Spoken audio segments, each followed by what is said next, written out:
როგორც თქვენ კადრებში ხედავთ, ზანგეზურის დერეფანი არის მდინარე არაქსის საკმაოდ ვიწრო ხეობა, კლდოვან მთებს შორის მოქცეული. თქვენ პირდაპირ მოსჩანს მიტოვებული ინდუსტრიული ზონა, რომელიც დიდი ალბათობით საბჭოური პერიოდისაა.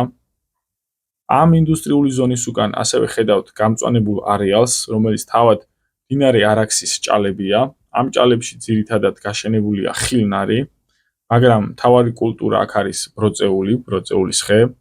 სულ რამდენიმე კილომეტრში ამ ადგილიდან არის სოფელი, რომლის მოსახლეობაც კრებს ამ ბროწეულს და ამ სოფელში არის ბროწეულის ჩამბარებელი პუნქტიც. ჩვენ ამ შემთხვევაში მივემართებით აზერბაიჯანის საზღვრისკენ. გამომდინარე აქედან, სულ რამდენიმე ასეულ მეტრში შეგვხვდა სომხური საგუშაგო, რომლის იქითაც გადაღება აკრძალული იყო, ამიტომ იქით გზა აღარ გაგვიგრძელებია.